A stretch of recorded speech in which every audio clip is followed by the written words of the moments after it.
Poso maoni wiak, waiwanan kitana ni mua e yoski piataya posnotaman e yum MITW Podcast.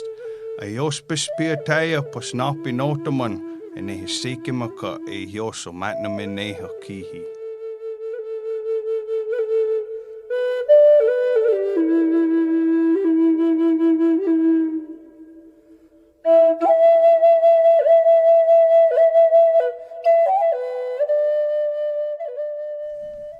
Welcome to the Menominee Indian Tribe of Wisconsin podcast. I'm your host, Sheena Wapus.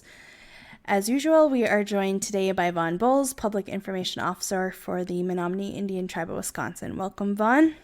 Good morning.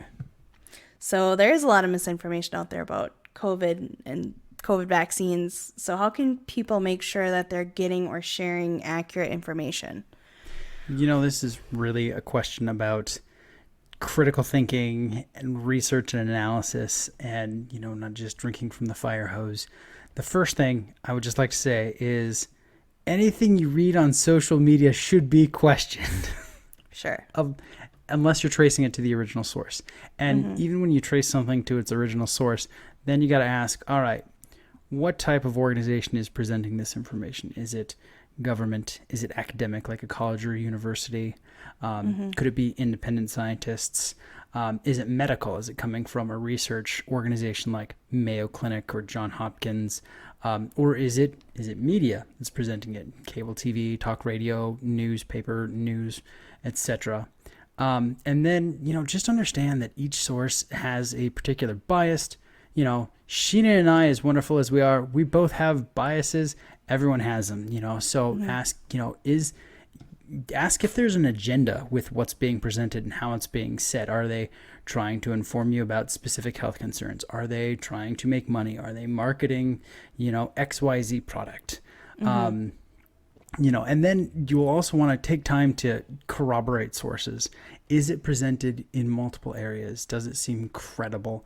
And just really take the time to do some diligence on what's being presented. Even when I read information that are presented by scientists and doctors, I usually have to go to 2 or 3 different sources just to make sure it's accurate, because I'm finding, we'll read something in the news sometimes and it's wildly inaccurate, and that wild inaccuracy can be repeated in several different places. That doesn't necessarily make it true just because it's widespread. So you really want to evaluate where the information's coming from, who said it, and kind of how they got to that point, if that makes sense. Hopefully it makes sense. So it looks like maybe possibly due to the Delta variant, we're having a somewhat rise in COVID cases at this point in certain areas of the country. Hot spots, as we called them. Right. Is this something that people should be aware of when they're traveling right now? Short answer is yes. People should always be looking into the concerns of the locations they're going to if they're going to stay for an extended period of time or be away from home for an extended period of time. This may be looking into the level of COVID cases that are taking place. It might be something other than COVID. It could be flu or some other type of public health concern. But yeah, people should be interested in knowing about the health concerns where they're going. If they really want to look into things, they should also consider the safety measures when they travel. Case of COVID, get vaccinated. That is like the most important thing you could do to keep yourself, your family, loved ones safe while you're traveling. Other than that, washing your hands with soap and water for 20 seconds when it's available, critical, stopping the spread of disease.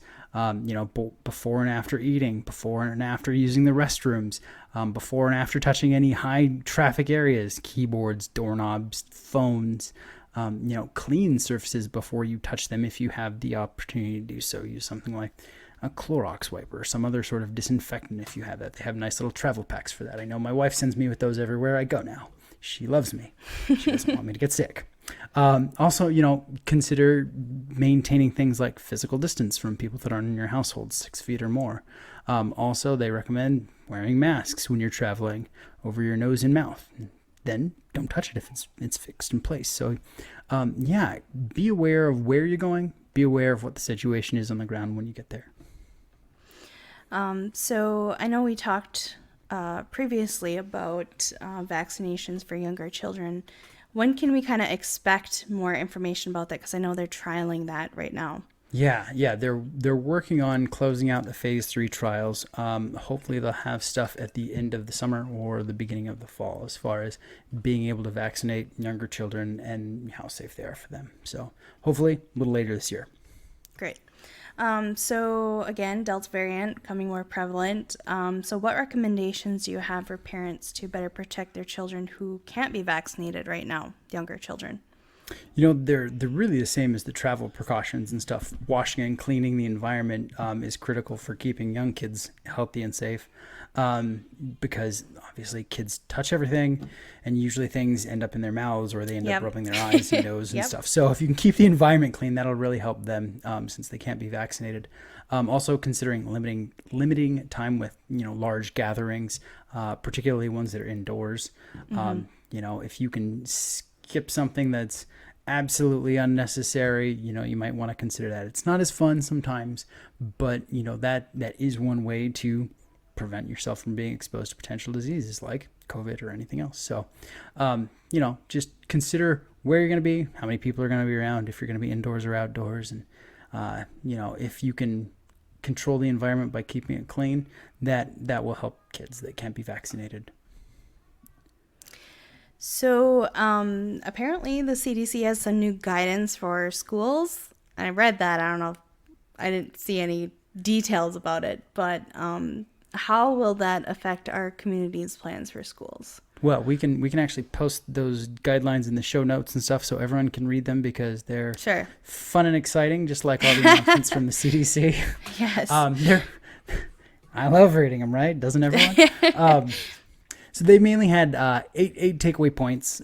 Some of them were a little redundant, but the first thing they brought up was that students benefit from in-person learning. That is definitely something we learned over this last year. The distance learning can be very challenging for kids, especially some of the more outgoing ones. And they say that safely returning to in-person instruction for fall of 2021 is a priority for the country. So that's the first thing they wanted to throw out there and everyone to know.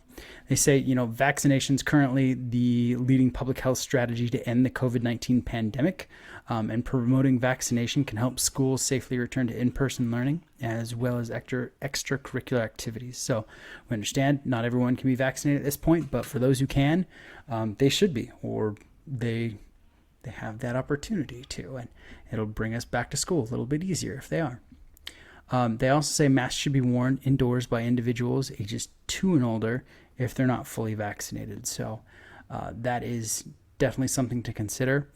They did change this one point. They said schools need to have students maintain at least 3 feet of physical distance while in a classroom, combined with indoor mask wearing, particularly by those that aren't vaccinated. They recommend additional cleaning and disinfecting, like they said, and like we talked about earlier, keeping that environment clean is pretty critical for keeping kids healthy. And they said if students and teachers and staff are feeling ill, stay home. Kind of an obvious one, but that definitely helps slow the spread of COVID or just about anything else. And then they just talk about how, if you approach or if the school approaches, all of these as a series of layered precautions, it should help prevent the spread of COVID enough to safely return to school. So that's kind of where they are. That's kind of what they think right now, which I think is good news. Okay, so again, I know we've talked about the origins of the virus before. Do we have any more information about that at this point? So I'm going to try to be very honest and careful with the next thing that I say because there's been a lot of media censorship regarding this issue, and it's made it kind of challenging to accurately gather information regarding this specific question. So right now there are 2 main theories about the COVID virus and about its origin. One is it was naturally occurring and that it was what could be considered a zoonotic transfer, virus jumping from an animal to people. The other theory out there, and really the only other type of alternative, is a lab leak or a lab accident. Now, yesterday, the director of the World Health Organization came out with a statement saying that the Chinese government should have been a lot more forthcoming with facts and data in the early days of the pandemic, and that it was premature at that point to reel out the lab leak theory. I'm not saying that's true. I'm just repeating what was said at that level.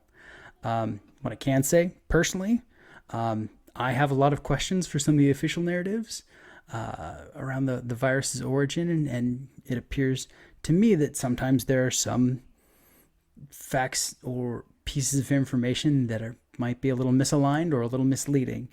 I think we'll learn more about the origin as time progresses, but there may always be questions about this in the end, is what I'm going to say. Okay. So do you have any final piece of advice for people this week? You know what? I hope everyone has a wonderful weekend. Don't share your sodas and don't kiss strangers. Stay healthy and have a good time, everyone. Thank you, Vaughn. You bet. Waiwanan for listening to the Menominee Indian Tribe of Wisconsin podcast. You can find us on Apple Podcasts, Spotify, and Stitcher. You can also listen to the podcast on menominee-nsn.gov under the Community tab. Keep up to date by following us on Facebook at MITW Podcast. I do weekly updates with Vaughn. I welcome any community questions you have about COVID-19, so please send those to us via email at podcast@mitw.org.